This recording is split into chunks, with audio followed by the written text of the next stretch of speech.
Hey y'all. Yeah, I can't believe they have like three different versions of Cable. That's low-key infuriating. But hey y'all, it's Criminal Critics. I'm here to review X-Men Dark Phoenix, or just Dark Phoenix. It is supposedly, the last film in the Fox X-Men catalog, starting back all the way in the year 2000. I'm not sure if New Mutants is going to come out. This movie was directed by Simon Kinberg. It stars, actors such as Sophie Turner, James McAvoy, Michael Fassbender, Jennifer Lawrence, Ty Sheridan, Nicholas Hoult, Jessica Chastain. It's an interesting pick to have Simon Kinberg because he's had writing credits since The Last Stand, but he's never directed a movie. This is his first time directorial debut, and if this is his first time, then good on you, man. It's a Herculean task just in itself to make, a coherent movie. It's another thing to do that when you got a big studio and you have to work with at least $200 million, and you got all this continuity, you got all these actors, and blah blah blah. It can go crazy real quick, and it can be very stressful. A lot of people don't realize that it's not easy to just make, oh, I got a good movie. There's a million and one factors going into the situation, especially when you have big productions. The score was done by Hans Zimmer, who is much like Michael Giacchino, is popping up in all the big movies and just doing a stellar job. Some of my favorite parts of this movie, as far as the score goes, is when Hans Zimmer starts using, starts pull back orchestral and brings more into almost like like church singing. I mean, not like clap your hands, black church. I mean more like Gothic, Catholic, hymn hum singing, and it really amps up the situation. Reminds me of when Han Solo was fighting with Enfys Nest in the Solo movie. It just, but I would say this is the more grandiose. So, movie starts off with little kid Jean Grey. Okay, spoilers in case if you can't read the title. Jean Grey, powers manifests as a little girl in the 70s, and seemingly she kills her father, and she definitely kills the mother. Xavier in his wheelchair still has hair at this point. Goes to see her, and he's like, I can give you a home. Like, we can take you in. Everything's gonna be fine. And takes her to Xavier's school for gifted youngsters, and everything seems calm. But you watching this, some crazy shit's there's some reason why she's gonna go just berserk on people. Eventually they're gonna reveal a setup. And I was very happy with what they did. Now in retrospect, I definitely want to rewatch X-Men Apocalypse. I saw X-Men Apocalypse before. I saw this the day before, just so I can make sure I was gonna miss too much. Now I want to rewatch it because I want to see more of the relationship with Professor X, and how the seeds were planted, because there's a scene where they kind of allude to this kind of storyline when she's just having visions, and she makes the fucking walls boil and shit.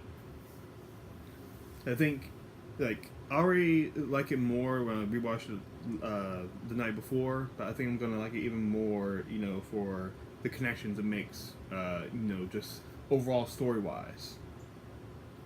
Because if that's the case, that's really good setup that you can keep going back to, and you can pick up different things. Anyway, but the X-Men are definitely better revered. We don't know about mutants per se, because mutants are all over the world and they're still being mistreated. They're always a place in for whatever abused or disrespected minority that we're trying to do parallels for, whether it's black people, whether it's Muslims, whether it's homosexuals, or people that are trans, or just immigrating, minorities, and parallels for xenophobia. It can be, sometimes it can be any which one at any different point. It's like thinly veiled parallel, much like how Zootopia was like predators and prey, and predator predatory animals that are actually like cool everybody, are treated different by society. But they're well revered now because they're seen as heroes. They keep saving the day.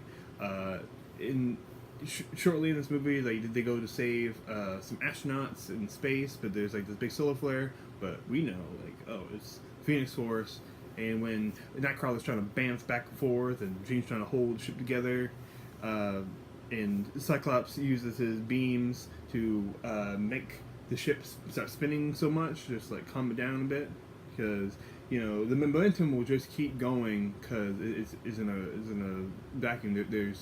There's no resistance of like air. But they try to get the last astronauts. They do, but Jean is left out with the solar flare, and she just absorbs that shit, and she's like, ah! And they're like, oh damn, let's get back home, and everyone's like, yay, X-Men, you saved us, and like, okay, can we get her to like get checked out? Like, we don't know what the hell that went in her, and what does that mean? Is she gonna die? Is she more powerful than we can possibly imagine? Like, we don't fucking know. So Beast checks it out, and she's like, you seem alright.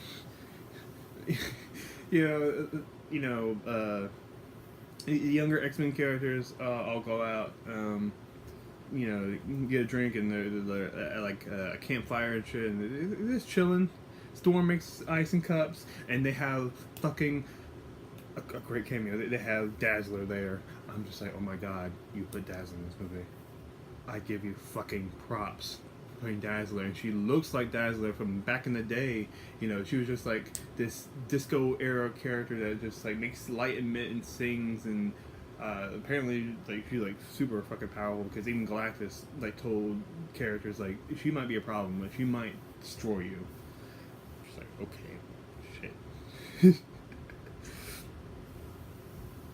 But it keeps going, and we see these aliens and they like do invasion of body snatchers type shit, and one of them is played by Jessica Chastain.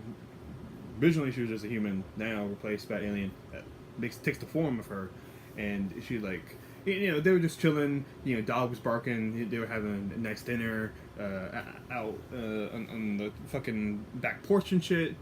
No.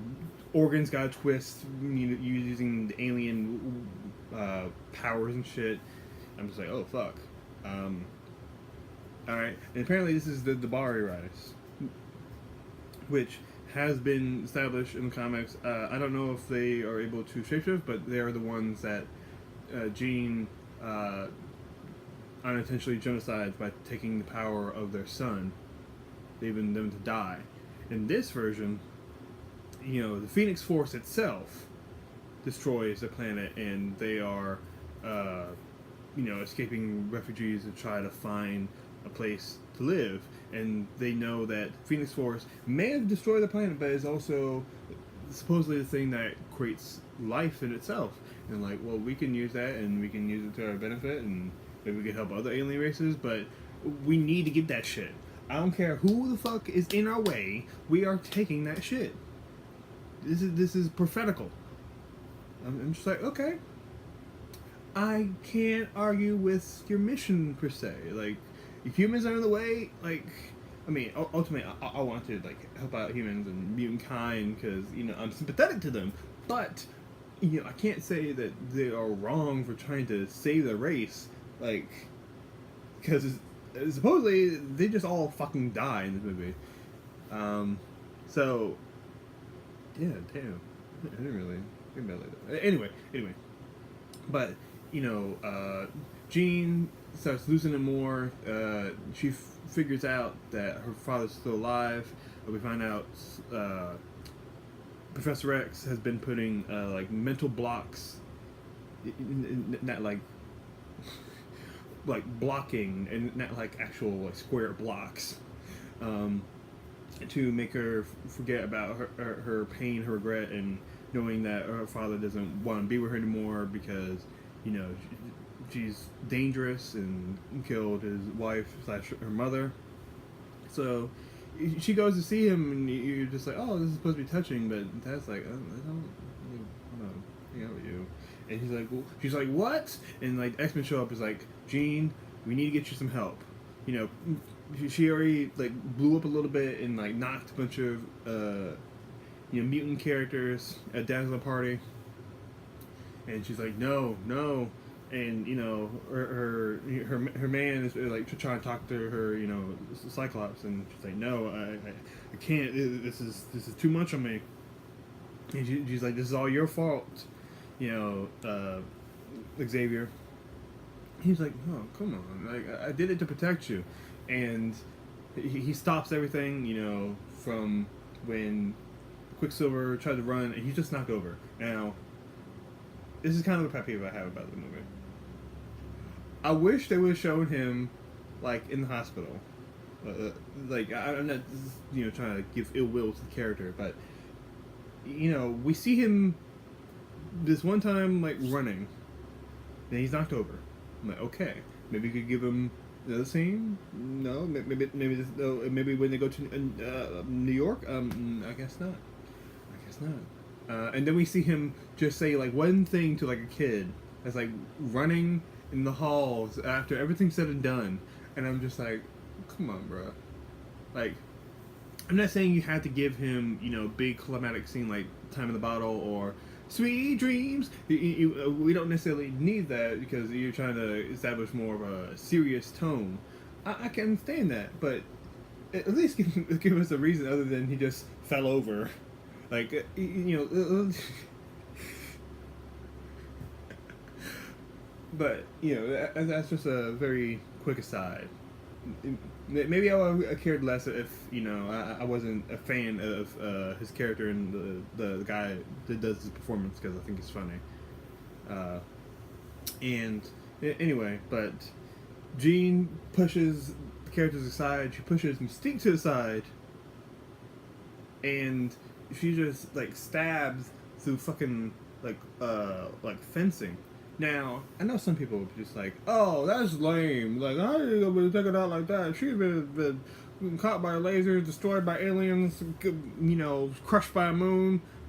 Hey. Not everybody can die out the most badass way. Even characters that we like, alright?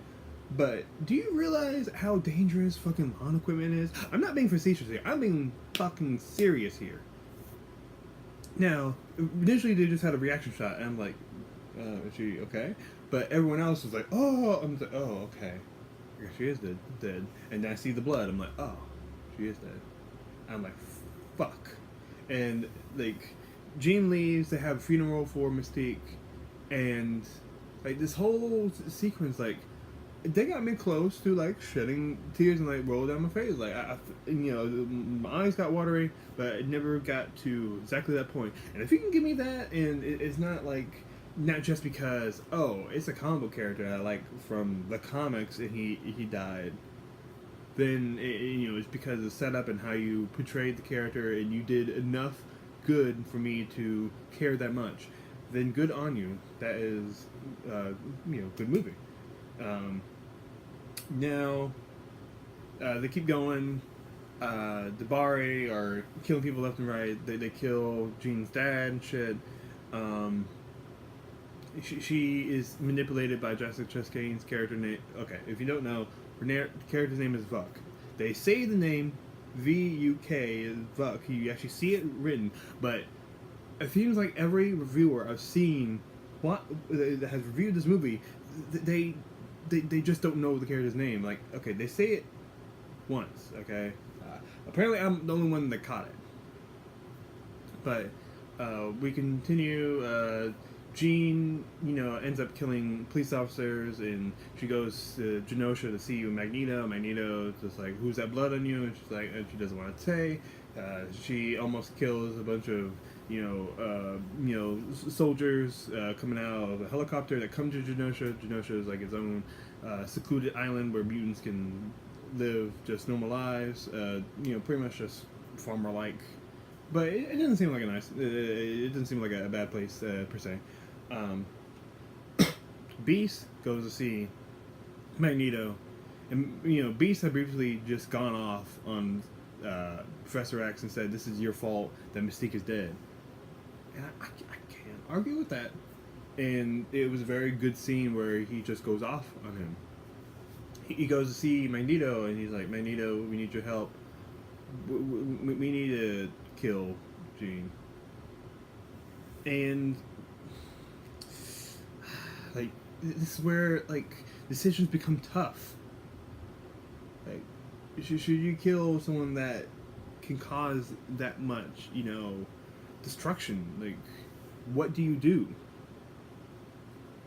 Even Storm like told Cyclops is like that's not the girl that you knew anymore. Like, she is dangerous, and you need to accept that. But yeah, like, Jean's taken under Vluck's wing and like takes her to New York. They go after her. You have Professor X and his small X-Men group. You have Magneto and his small, more nefarious team, but also includes Beast. And they just have like a little back and forth brawl, but it's not like huge. Oh my gosh, this is X-Men! But it's just, it's more. I feel kind of weird saying grounded because that's something that a lot of people didn't like with the press tour when people were saying that, but it feels more tangible, and I appreciate that. And fucking Magneto brings the fucking subway out of the fucking ground, and Jean makes fucking Xavier walk upstairs. I said that's fucked up. That's fucked up. But I'm still entertained by it, and she realizes more and more that he does care, and he wasn't trying to be a horrible manipulator. And Vought tries to takes the power, but Cyclops interrupts that, and all the X-Men characters and Magneto's two friends, they get captured. They get the collars. They're on a train, and they're supposed to be put away in a holding facility for mutants, because that's what you do.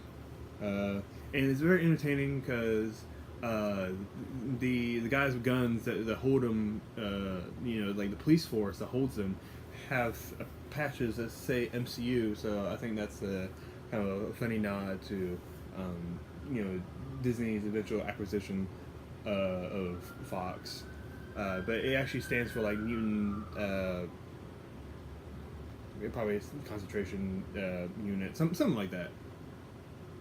But they got them all there, and they're like, okay, we're doing fine. We got the mutants. Fucking the Bari, shapeshifters like start attacking, and they're like, oh, we can't take them because they're like super strong, and they keep healing after bullets are being shot at them.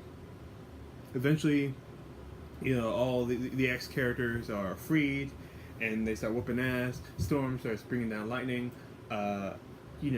Nightcrawler has a great fucking sequence where he sees someone go out, and he just loses. He becomes angry and just starts fucking killing people, just bamping everywhere. I'm like, holy shit, Nightcrawler, you went fucking dark. Holy crap. And you can see Magneto just like crush a bunch of them in like one car, and like twists it, and it just makes a bunch of guns go off. I'm like, oh, this is clean. Ooh.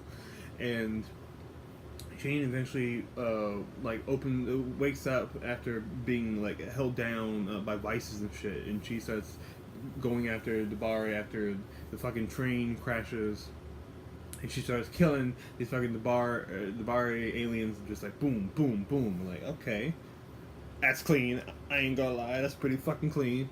Um, Cyclops tries to talk to her, and she's just having problems with the alien Queen Buck, and like takes her up into the outside, just out of the atmosphere, and explodes. Buck dies, but we're just like, oh, what happened to Jean? They move on. Professor X is no longer the head of the school. Is now renamed the Jean Grey School.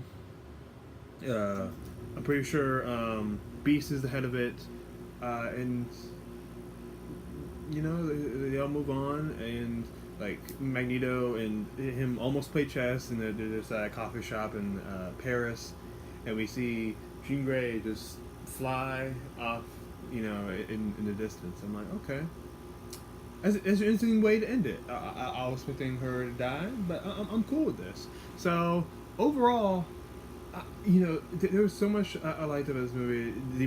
So many emotional beats hit, and the performances are really good.